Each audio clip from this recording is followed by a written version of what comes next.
There are beaches the brochures don't show. Places where the sand feels older than it should, where the wind carries a strange weight, and the sea seems to breathe with a mind of its own. Crescent Bay was one of those places, beautiful in daylight, deadly at night. Locals warned tourists not to wander the shore after sunset, but one man ignored that warning. His name was Daniel Reyes, a night shift paramedic who had come to the coast looking for quiet. Instead, he found the one thing he could never explain, something that forced him to move states just to sleep again. Daniel first noticed the oddities during his evening runs. Crescent Bay always felt a few degrees colder than anywhere else. The waves lapped in a strangely rhythmic pattern, like measured breathing. Sometimes when he stopped to stretch, he'd hear a faint sound beneath the wind. Not quite a voice, more like humming. The first real incident happened on a Thursday night when he decided to stay out later than usual. Moonlight spilled across the sand in long silver streaks as Daniel jogged the empty shoreline. He was halfway down the bay when he noticed something unusual. Footprints, not his, leading toward the water. He followed them instinctively, expecting to find a swimmer or fisherman. But the prints simply stopped at the shoreline. No drag marks, no return prints, no sign of a struggle. Just gone. Daniel crouched down. The footprints were small, too small for an adult child. At nearly midnight, he scanned the horizon. Nothing. When he stood up, a cold shiver rippled across his back, not from the air, but from the feeling that he wasn't alone. His eyes drifted to the dunes. For just a second, he thought he saw a figure standing there, a thin silhouette watching him. But when he blinked, it vanished. That night, Daniel returned home unsettled. He told himself it was exhaustion, that he had misinterpreted shadows. But as he opened his apartment door, a faint sound drifted through the open window facing the water. Child. Laughing. He slept poorly. The next evening, he returned to the beach determined to rationalize the experience. The wind was stronger, pushing waves further onto the sand. Daniel walked slowly along the shoreline, scanning the dunes, the water, the sky. It was quiet. Too quiet. He turned to leave, disappointed, until something on the sand caught his attention.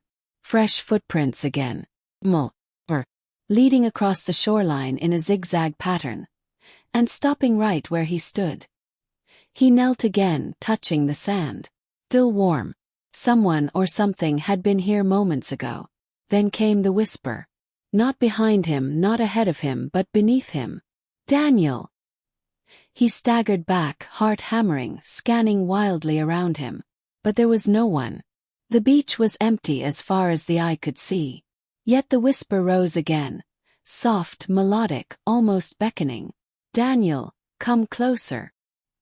He stumbled backward, breath fogging the cold night air. He didn't stop moving until he reached the parking lot. He told himself he'd imagined it, that his mind was playing tricks, but deep down he knew the truth. Someone on that beach knew his name. Someone who wasn't there. And they wanted him to come back. Daniel tried to stay away from Crescent Bay. But curiosity has a way of infecting even the strongest minds. 2 nights passed before he returned. Not to run, but to observe. He needed answers. This time he brought a flashlight, though the battery flickered as if resisting the beach itself. The moon was dimmer tonight, tucked behind streaks of drifting cloud. The waves were louder too, crashing in restless, uneven bursts. Daniel walked cautiously, eyes fixed on the stretch where he had heard his name. The sand felt different under his feet, almost spongy, like something was shifting beneath the surface. Then he saw her, a woman standing ankle-deep in the surf. Her long hair clung to her soaked dress, which swayed gently in the tide. She faced the horizon, unmoving, as if entranced by something hidden beneath the waves. Daniel froze. She shouldn't be there. No one should. Miss, he called out. Are you all right? She didn't respond. As he approached, Daniel noticed something odd. Her reflection in the water lagged behind her movements. When she turned her head slightly toward him, her reflection didn't move at all. He took a step back. "Ma'am, do you need help?" Her head twitched. Not turned, twitched, jerking mechanically toward him. Moonlight illuminated her face, pale and stretched, as if she'd been underwater too long. Her eyes were wide, glassy, reflecting no light at all. Then she opened her mouth, and water poured out. Not a trickle, not a cough. Gallons.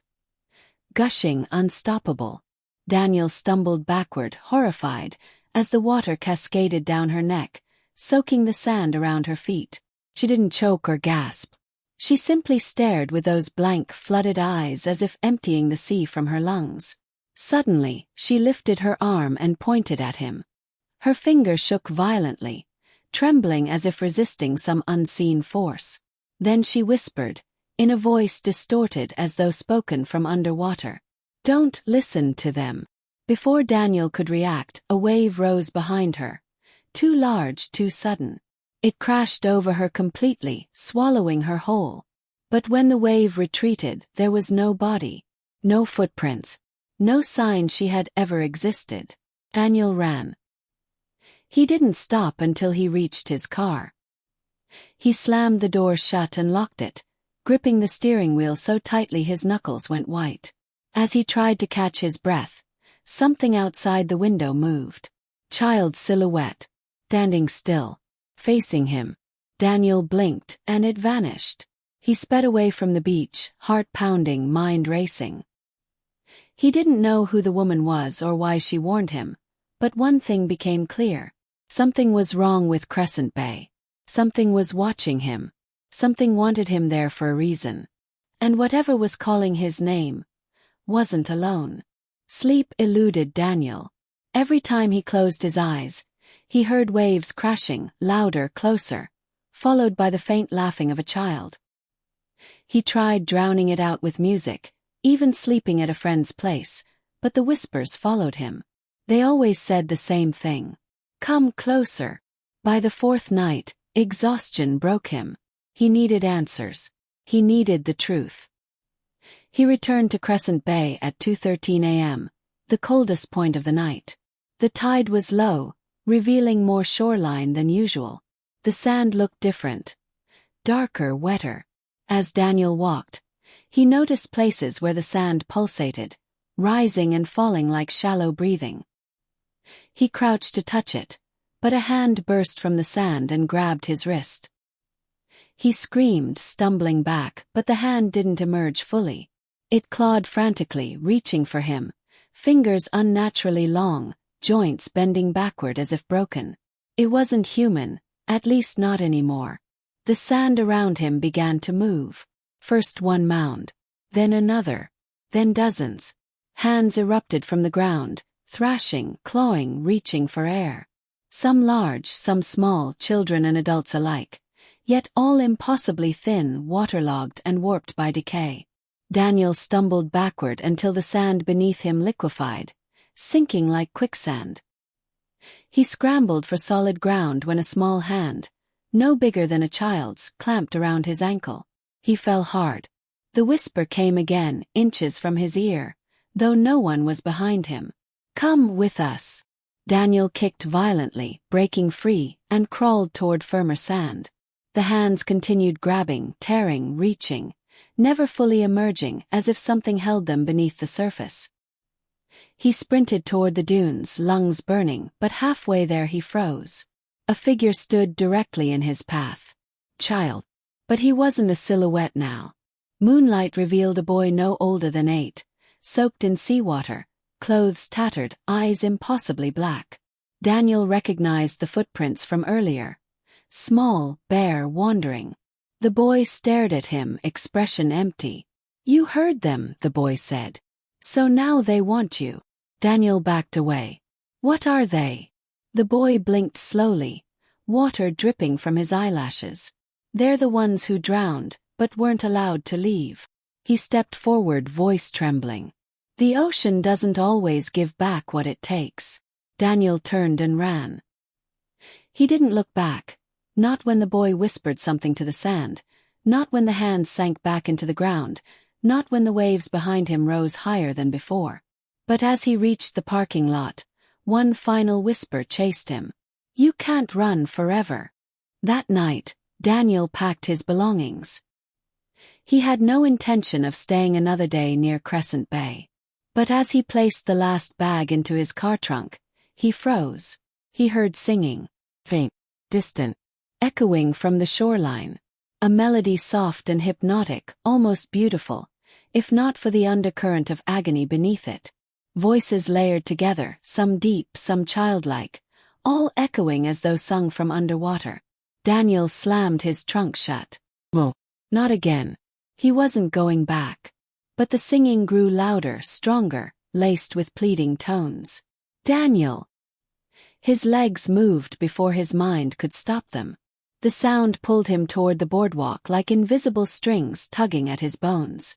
With every step, the melody intensified, swirling around him like cold mist. By the time he reached the sand, the voices filled the entire beach. Dozens, maybe hundreds. He walked closer to the shoreline and saw them. Figures standing along the water's edge. Men, women, children.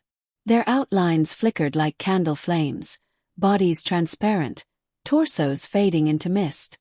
Their faces were pale, hollow, mouths open in haunting unison. The drowned choir. They sang in broken harmony, words slurred by the weight of water in their lungs. Daniel stood frozen, unable to breathe or move. Then one figure stepped forward. The woman from the tide. She raised her hand slowly, pointing toward the sea. Daniel shook his head frantically. No, I'm not going with you. Her eyes softened. Her voice whispered through the storm of voices. We're not here to take you. We're here to warn you. The choir fell silent. The waves stilled. The woman stepped closer, her face inches from Daniel's. The ocean wants you, she said. It marked you the first night. And once it marks someone, it does not stop until they belong to it. Daniel's blood ran cold. But you still have time to break the mark, she continued. There is one place on this beach where the ocean cannot reach you, where its pull weakens. She pointed toward the far end of Crescent Bay, a place Daniel had never visited. Go before the tide rises, she warned. And whatever you do not look back when you hear it calling. The drowned choir faded like mist returning to the air, leaving Daniel alone with the pounding of his terrified heartbeat. Ran. Daniel sprinted along the shoreline, heart racing, the cold wind tearing at his clothes. Behind him, the ocean began to roar. Not natural waves but something deeper, angrier, alive. The tide was rising too fast. He reached the far end of Crescent Bay, where jagged rocks formed a half-circle barrier. At the center stood an ancient stone pillar, half buried in sand, carved with symbols eroded by centuries of salt water.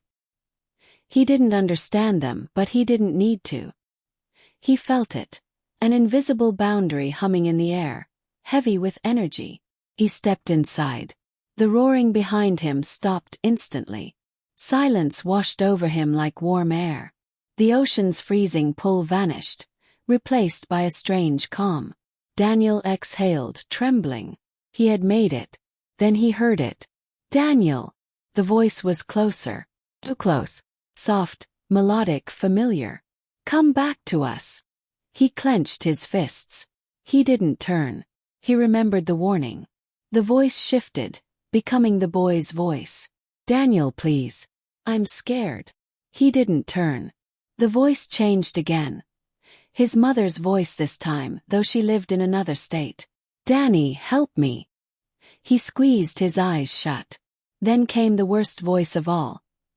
His own voice, speaking from behind him. Turn around.